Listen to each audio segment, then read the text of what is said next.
Hello guys, നമുക്ക് എല്ലാവർക്കും ഉള്ളൊരു സംശയമാണ് നമ്മളൊരു ഫെൻസ് ചെയ്യുമ്പോൾ നോട്ടഡ് ഫെൻസ് ആയിക്കോട്ടെ, നമ്മളെ ചെയിൻ ലിങ്ക് ആയിക്കോട്ടെ, അതല്ലെങ്കിൽ ബാർബിഡ് വയർ ആയിക്കോട്ടെ, ഫെൻസ് ചെയ്യുമ്പോൾ ഏത് പോസ്റ്റാണ് യൂസ് ചെയ്യുക എന്നുള്ളത്. ടാറ്റയ്ക്ക് എസ്പെഷ്യലി പോസ്റ്റ് ഉണ്ടോ അതോ GI പൈപ്പാണോ യൂസ് ചെയ്യാറ്, അങ്ങനെയുള്ള ഡൗട്ടുകൾ നമുക്ക് ഒരുപാട് വരാറുണ്ട്. അപ്പോൾ അതിനുള്ളൊരു ക്ലാരിഫിക്കേഷൻ ഇന്ന് നമുക്ക് ഈ വീഡിയോയിലൂടെ എന്ത് ചെയ്യുക, ക്ലിയർ ചെയ്യാൻ പറ്റും. കാരണം ഇന്ന് എൻ്റെ കയ്യിലിരിക്കുന്നതാണ് നമ്മളെ ടാറ്റ ഇൻ്റർനാഷണലിൻ്റെ സ്റ്റെം പോസ്റ്റ്. അതായത് ടാറ്റ ഫെൻസിങ്ങിന് വേണ്ടിയിട്ട് മാത്രം ചെയ്യുന്ന സ്റ്റെം പോസ്റ്റാണ് എൻ്റെ ഈ കയ്യിലിരിക്കുന്നത്. ഇതിൻ്റെ ഷേപ്പ് വരുന്നത് എയറോഡൈനാമിക് സ്ട്രക്ചറാണ്. അതായത് നമ്മളൊരു എയറോപ്ലെയിനിൻ്റെ വ്യൂ ഉണ്ടല്ലോ, ബാക്കിൽ നോക്കുമ്പോഴുള്ള വ്യൂ ഉണ്ടല്ലോ, 3 ലീഫ് വരുന്ന വ്യൂ, ആ ഒരു വ്യൂ ആണ് ഈ ഒരു സ്റ്റെം പോസ്റ്റിന് വരുന്നത്. അതുപോലെ നമുക്കിത് റെഡി ടു യൂസ് ആണ്.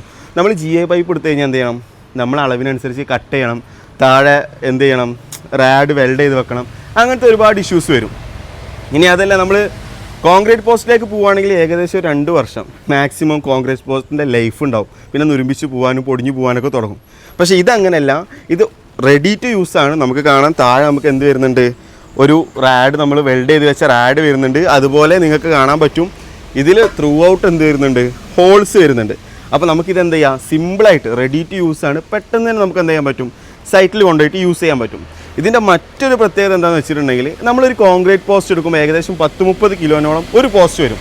നമുക്ക് ആ ഒരു വെയിറ്റ് കൊണ്ട് തന്നെ ഇങ്ങനത്തെ 10 പോസ്റ്റ് കൊണ്ടുപോകാൻ പറ്റും. അപ്പോൾ നമുക്ക് ഈ ഹില്ലി ഏരിയാസിലൊക്കെ എത്രയും പെട്ടെന്ന് ട്രാൻസ്പോർട്ടേഷൻ ചെയ്യാൻ എളുപ്പമാവും. അതായത് അതൊരു 10 പോസ്റ്റ് കൊണ്ടുപോകുന്നത് കൊണ്ട് നമുക്ക് ഇവിടെ എന്ത് ചെയ്യാം, ഇതൊരു 100 പോസ്റ്റ് കൊണ്ടുപോകാൻ പറ്റും. അപ്പോൾ ഇതാണ് ടാറ്റയുടെ സ്റ്റെം പോസ്റ്റ്. അപ്പോൾ അടുത്ത തവണ നിങ്ങൾ ഫെൻസിങ്ങിന് വേണ്ടി ചൂസ് ചെയ്യുമ്പോൾ ടാറ്റ സ്റ്റെം പോസ്റ്റ് ചോദിച്ച് മേടിക്കുക. അപ്പോൾ അടുത്തൊരു വീഡിയോയിൽ നമുക്ക് വീണ്ടും കാണാം.